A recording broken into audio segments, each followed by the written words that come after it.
been a lot of said about you and Ryan Garcia. That fight is pretty much our version of Floyd Mayweather versus Oscar de la Hoya.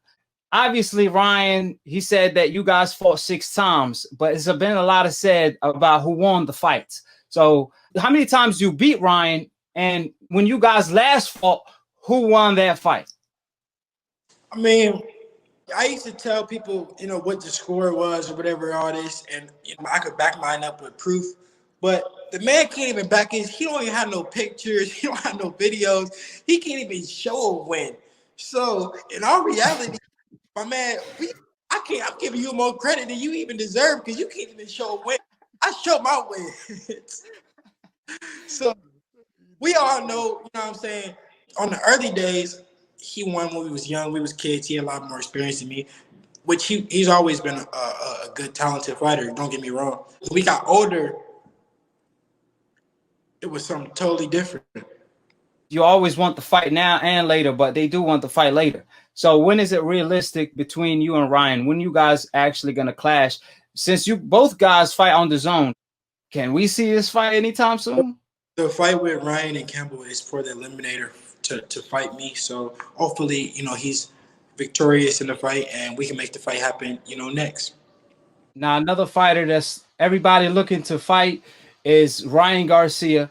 From Gervonta to Tio, they all want to fight Ryan Garcia. And Ryan Garcia recently came out and said, listen, everybody want to fight me because I'm the money man. Like Devin, nobody want to fight him because he's this or that. He didn't have the nicest thing to say about you. He's the money guy, but he makes the less money out of everybody. All the top lightweights, he makes the less money. You have the most followers, the most everything, but you make the less money. How does that make sense? How are you the money guy? He doesn't have a belt, and he makes the less money. They want to fight you. People want to fight him. With no disrespect, I like Ryan. Right? Me and Ryan, we got a lot of history together, and I like him. But they want to fight you because they feel like you have followers, and you are the weakest link. That's what they feel.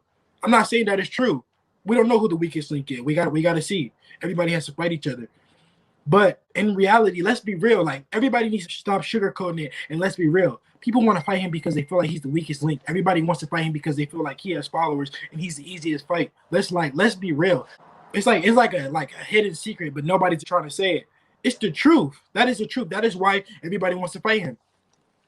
I know you guys are eyeing Ryan Garcia as a potential opponent. So how you see that fight playing out between him and Luke Campbell, and who you have winning? Can you break down that fight for us? Well, Ryan Garcia is someone that we're very familiar about. Luke Campbell, I got a chance to see him a couple times, so I'm not as familiar with him. I've been carefully watching Ryan, and his, kind of in his thing that he's been doing with Eddie Reynoso as a new coach, and kind of watching him and his dad and how they've been adopting to the, their newfound fame, So, always every chance I get, kind of applaud them and give a shout out to them and what they've been doing. But, at the same time, I want to also shout out the Campbell family who continue to get up and show resilience and who are knocking at the door once again of a world title. So I expect that fight to be a close and competitive fight. And, it's a toss up to who the winner will be, in my opinion. Super chat for you real quick. Haney versus Ryan. Can this fight happen, or is Haney going for the kill versus Lopez? ? Obviously, we're in a position that we would like, either of those fights, all three of those fights, the Davis fight, the Garcia fight, and the Lopez fight are all, big fights. Garcia is in a tough fight, I think, with Campbell, which is not just a walkover. I always include Luke Campbell in the conversation because they have a date set up, I think, in January. So, between those four, they all make for great fights. And, Devin is prepared for any one of them being the next. Styles make fights. Tank has a vicious one-punch knockout that, makes him dangerous, for 12 rounds straight. You know what I mean? You got Teofimo Lopez, who's brawler, boxer, who's always stays in with the opportunity to also put up a knockout. You got Ryan Garcia, who's a hell of a knockout artist. And then you have Devin Haney, who can neutralize all three of them. You know what I mean? And beat them. We have the style and the skill set to beat all three of them. Devin has the style that all three of them is the kryptonite to all three of them. So, you know, we're in a great position. Good.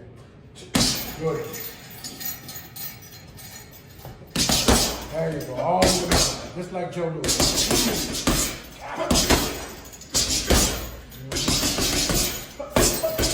That's what they pay to see.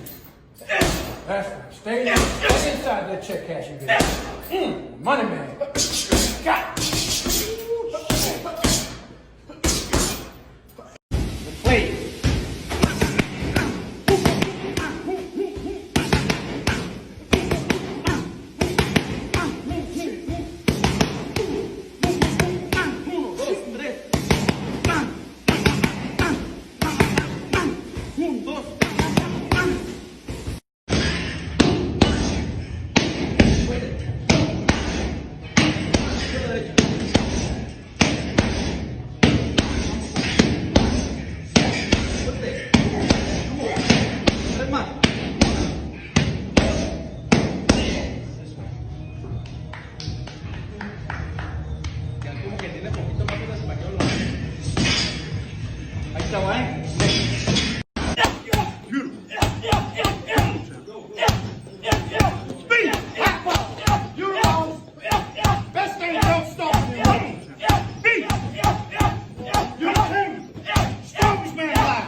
Hold it, you're not that pretty. I'm a bad man. Wait. I took up the wall.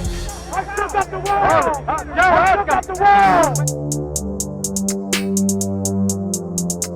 I bear witness there's only one God, Allah, and Muhammad is his final messenger. That's what I said, Larry, on the Bungle fight. Thanking you. They call me the problem, but you could call me the can man, because anybody can get it. Africans, Americans, Dominicans, Mexicans, anybody can get it.